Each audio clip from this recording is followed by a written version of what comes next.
got to be quick with it. You got to be quick with it. This is man, this is Pro Pals talk, man. This is me. I'm Leo. That's Five. That's Chris.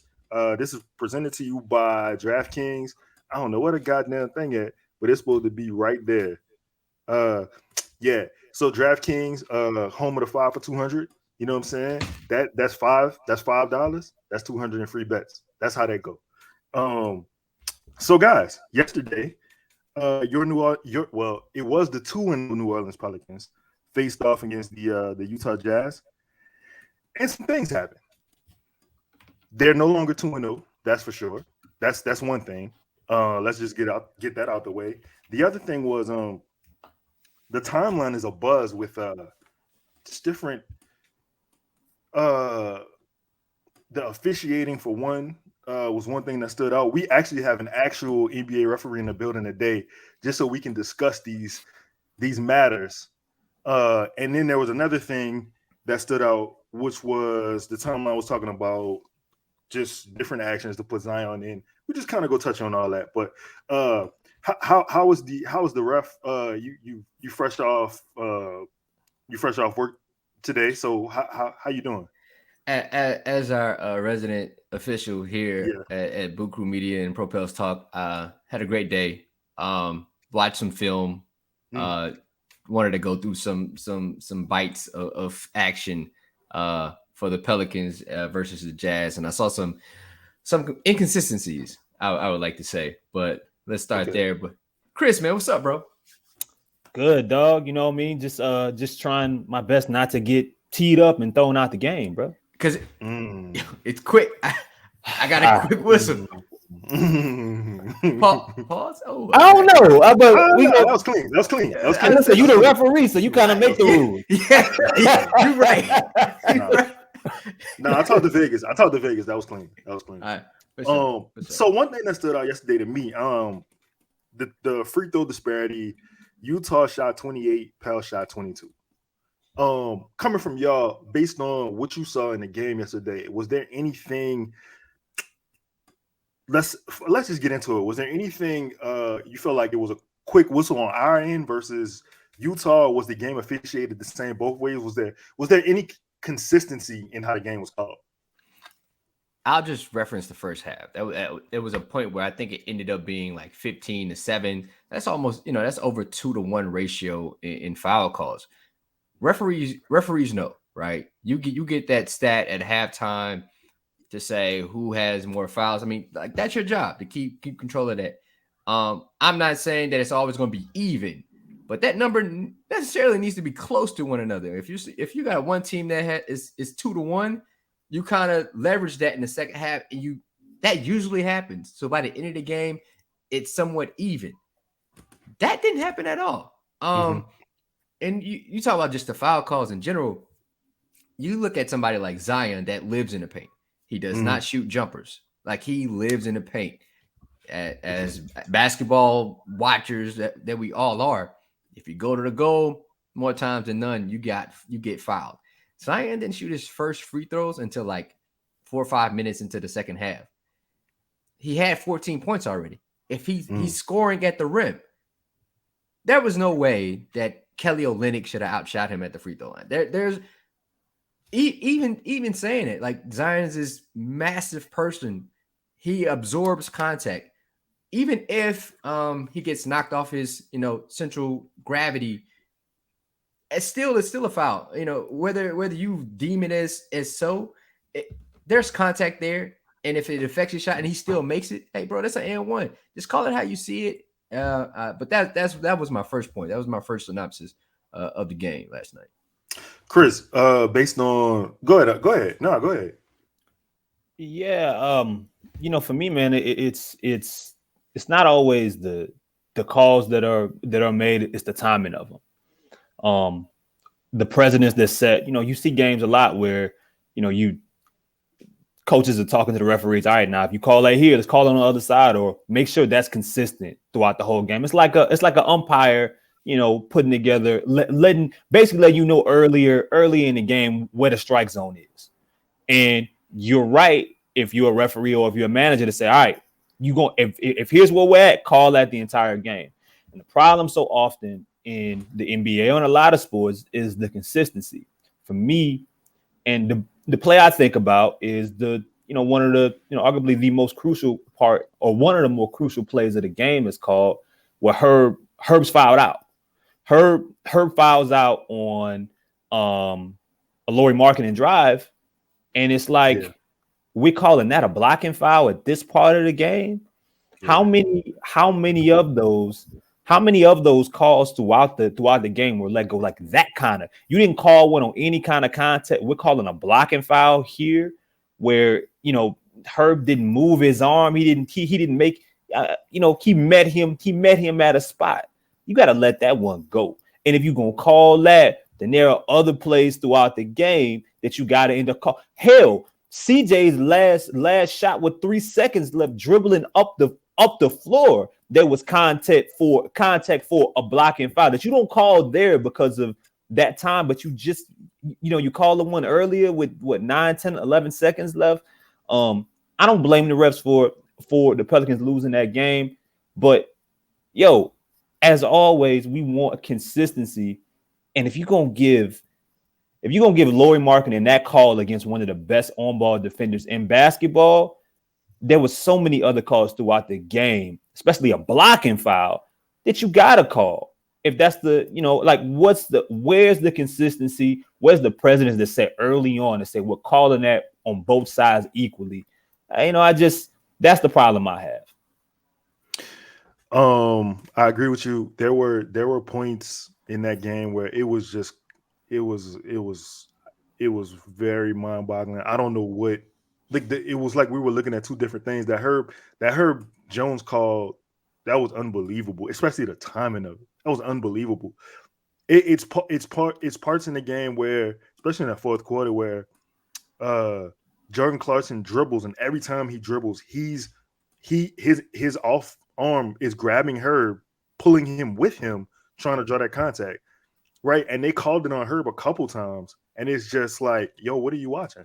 And I think the thing that, the reason why people are upset with officiating is because it's supposed to be things in place where all that shit's supposed to be reviewable, bro. Like, you're supposed to be able to look at, like, let's make it right. Let's get the game right. Right. But anyways, so Five, I wanted to ask you, Zion shot 6 free throws. He had 25. It's crazy. People, we saying, not we, but people are saying that he didn't have a great game, but he was 10 for 16. He had 25 points. He shot 6 free throws. Based on the ref's whistle yesterday, is there anything, in your opinion, that Zion should have done or could do better in order to get a better whistle? I mean, if they want him to cry like other superstars, I guess that's it. I mean, let me just paint this picture.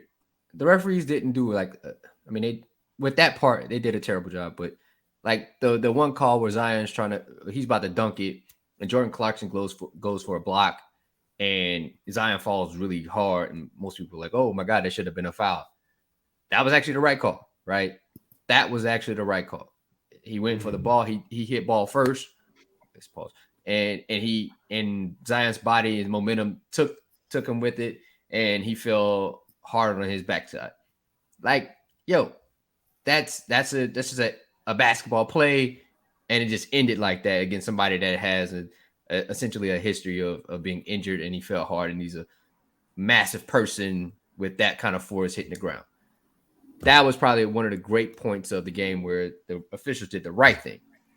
Everything else, I just would have question about, okay, did you see this consistently throughout? Jordan Clarkson got a call against Trey because he's driving past him, and you can clearly see Jordan Clarkson's off arm as he's going right, swipe left, because usually that's kind of how it happens. Like, so somebody's hand's there, and you want to swipe through, and you're getting contact, but you're creating it yourself, and you can clearly see it on the replay. But for as NBA guys, as NBA officials, like, bro, you see that all the time. Like, you see it all the time. Don't call that the defensive foul on the defender. I think that's abysmal, right? But as far as Zion goes, there's nothing else he can do outside of, I'm gonna be honest, he gonna have to do something to somebody else. Oh, He's gonna have to respond in a fashion like, all right, you done did this enough. I'm not taking it no more. I'm gonna put somebody out. Like, it is what it is. And if I gotta go, I gotta go. But y'all ain't about to keep hitting me no more. Until he do that, I think we'll see continuation of this. Chris, before you respond to that, I think I know what 5 is talking about, and I just kind of want to give a brief synopsis. I can't really explain it, but I have a friend that can. That's when it just clicked in my mind that if you just run through somebody's face, a lot of people ain't gonna be able to take that over and over and over and over and over and over and over and over and over and over and over and over and over and over and over again. They just not gonna want that. Think there's a deeper metaphor there? Run through a motherfucker face. Then you don't have to worry about them no more. 5, is that what you meant when you Sir, I think that is the correct synopsis of what I was referring to. Thank you, Sir Marshawn Lynch. We appreciate you here on the show of Propel Talk. That was great. That was perfect, because until Zion run through a motherfucking face, until they do that, they're gonna continue to try to push him. They'll try to, like, just hit you. Nothing gonna happen. All right, you the phenom, whatever. They gonna keep doing it. Teams like the Utah Jazz. That ain't even like LeBron or nothing. That ain't nobody. Oh, no credence. Lowry marketing getting calls.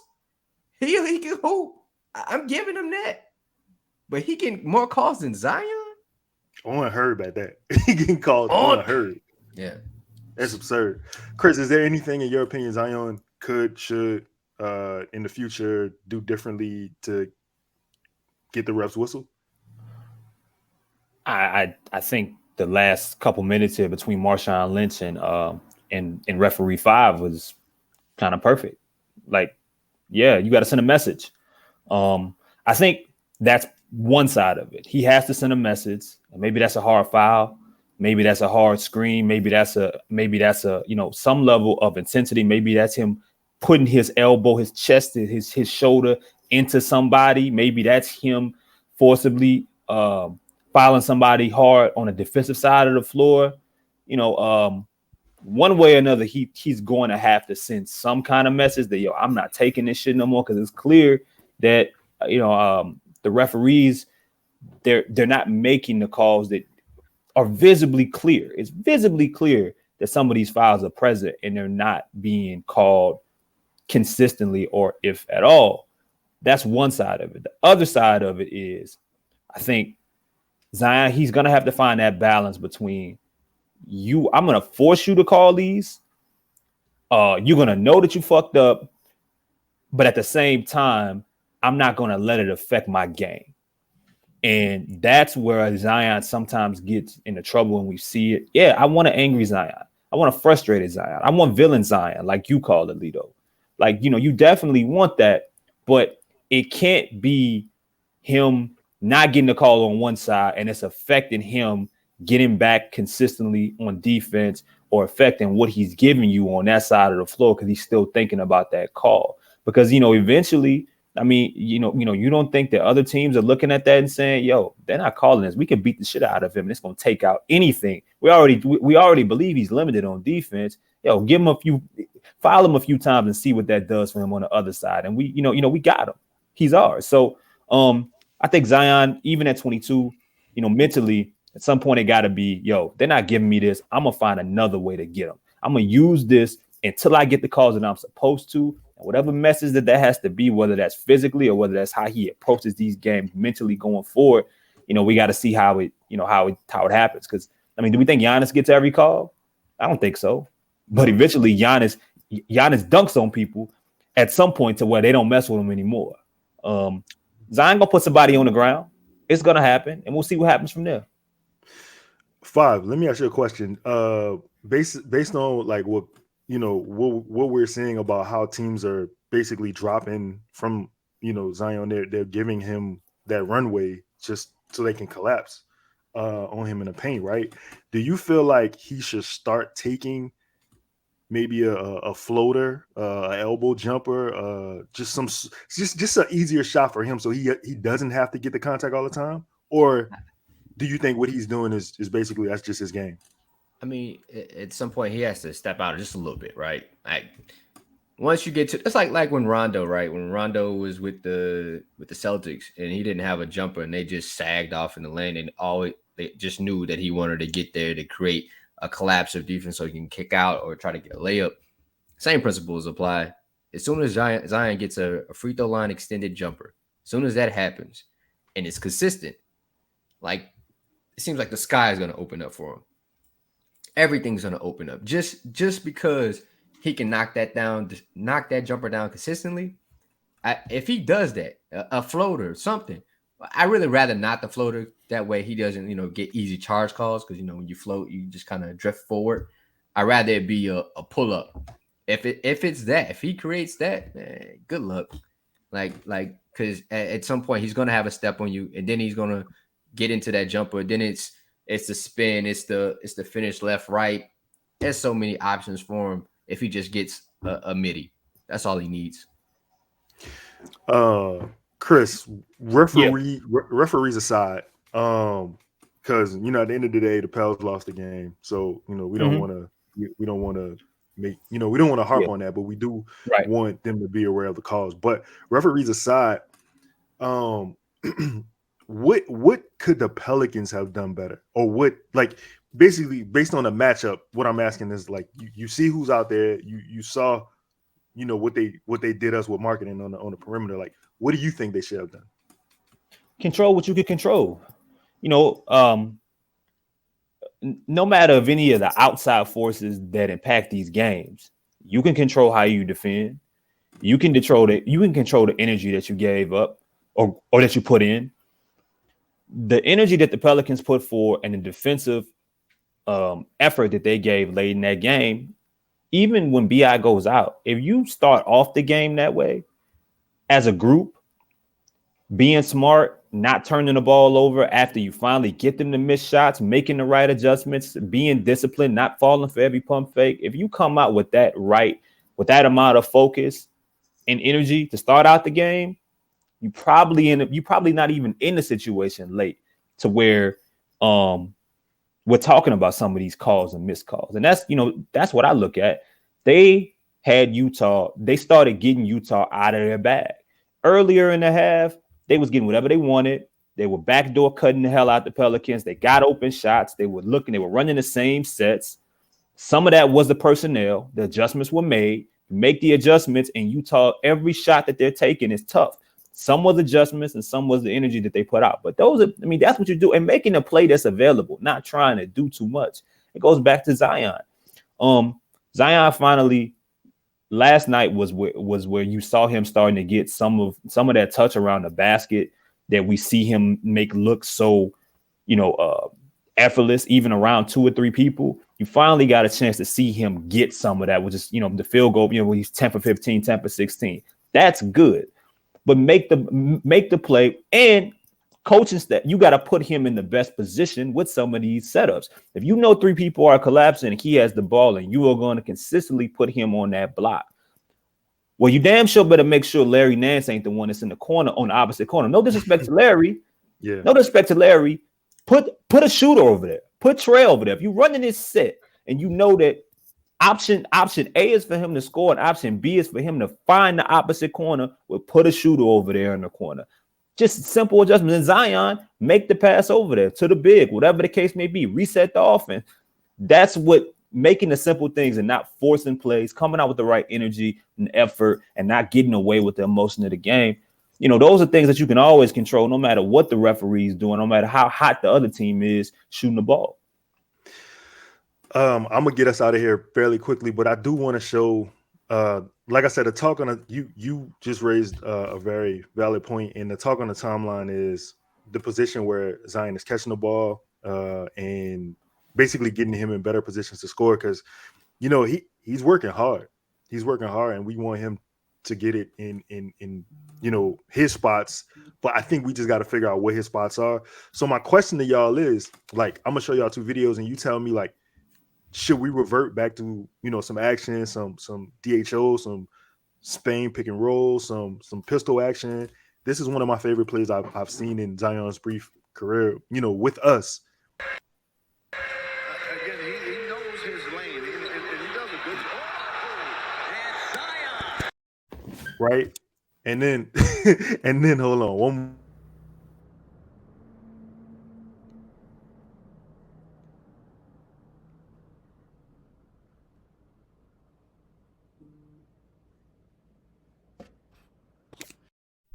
All right, so basically what we saw, the first one was it was a DHO between Drew and Zion, and just to get the defense shifted to one side, let Zion get some momentum and attack the rim. The second one is just basically, the second video was basically just point Zion. Shout out to Darrington Arrington. We were talking and he's like, he raised the valid point too. He said, the Pels have great ball movement right now. Do you want to sacrifice that all for one player to get good ball movement? One player to get good movement and score points when that formula has not worked in the past. It's fair, right? So what do y'all think? Well, you almost got a T. Listen, I think that Zion needs to run dribble handoffs or pick and rolls with Trey Murphy III. I think that I always wish to watch like JJ Redick and Joel Embiid, and they run like a 2-man. Even if the team just starts switching, Zion already has the advantage anyway. But if they just so happen to double them, you have Trey on your side. So that's a catch and shoot. Like at all times, you have the advantage. Like if the coaching staff is putting him in positions that he's always being advantageous, or if he can get 3 looks, or you don't put people like this guy in the corner, rather put that guy in the corner on the opposite end just so Zion can kick out. But I like Larry. I love Larry. Shout out to Larry the Baptist. Just different points in the game where and guys are in different positions for Zion to succeed and them to succeed. I think it needs to be a cohesive effort for that. Right. I mean, I will say this, Bob. If Larry is attacking the basket like he was in that fourth quarter and late in that third, and he's dunking on people, then it works. Okay. Now what he was doing? Dunking on people, baptizing them. There it is. Bro, it was Sunday. It's New Orleans. It was Sunday. Larry was baptizing folks during the Pels game. This boy might end up being a Satan sacrament, a holy sacrament. Like Larry turned down the clock. He was like, I still got it. I'm healthy. Wait, who y'all talking about? Larry. Wait, no. Oh, St. Lawrence the Baptist? St. Lawrence the Baptist. You talking about what is happening? He blessed that boy. What is happening? Walker. That's who you talking about? Walker.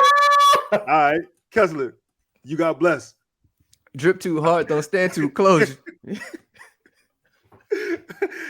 Shout out to the Photoshop team. That's crazy. The media team be wilding. Wow.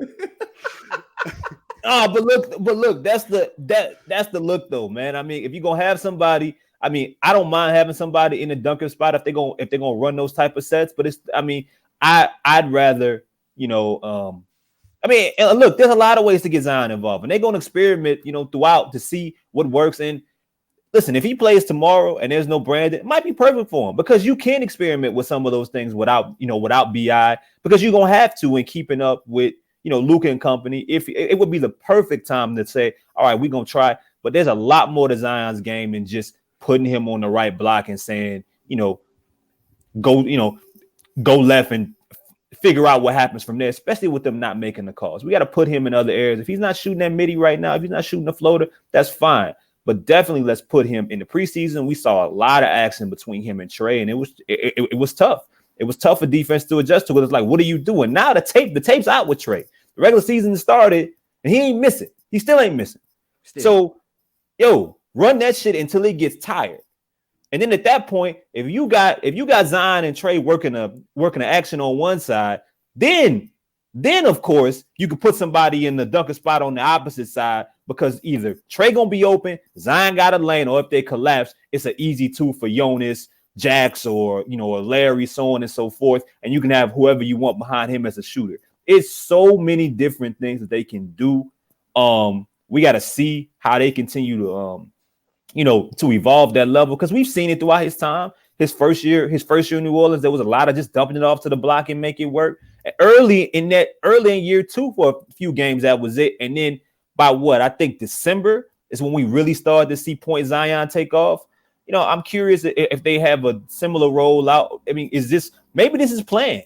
Maybe this is just to get certain other elements of his game going before, the script goes into another chapter. I don't know, but I hope if he plays tomorrow, you get to see it. Listen, before we conclude, I would like to say if Zion wants to be free, he has to rebound, because once he does that, that frees up everything else. Whew. You don't have to wait for anything. You can just go and then just play downhill rather than allowing the defense to set up and then, all right, you're in this position and you got to get to the block and bump all that. Like, once you have the ball, they're not taking it away from you until you give it up. So if you rebound and be Trey, and matter of fact, I want to shout out Trey. Trey was great at rebounding yesterday. Whew. It got to the point I was like, all right, now he understands. Like he got that. But back to Zion. Yeah, if Zion rebounded if Zion rebounds like Trey did yesterday with aggression, just as he going for a dunk or whatever, bro, offensively, you will be free. You don't have to worry about plays and sets. You have it. Just go from there. I think the thing, just to conclude with this, even, I think the thing, and this is just player growth, right? Zion hasn't played a lot of basketball, and he hasn't played in a long time. And these are just the growing pains of a young player. And, I have no doubt in my mind he'll figure it out. You know what I'm saying? He just got to figure it out. Kind of how like when when Zion didn't play and B.I. had to figure that shit out. This is one of those things. B.I. get well soon. I think everybody else straight. I think Herb is questionable tomorrow. But Zion is also questionable? He's questionable. Yeah, he's listed. But I'm hearing decent things about him playing tomorrow, so we'll see. That's all I got, man. This has been Pro Pals Talk. I'm Lito. That's Five. This is Chris Connor. And never forget. This is Larry. Five, you read my mind. I was just about to do that. That's crazy. Never forget. That is Lawrence the Baptist. That is Lawrence the Baptist, and this is Saint Larry, second of his House of Nance. We out, man. Peace.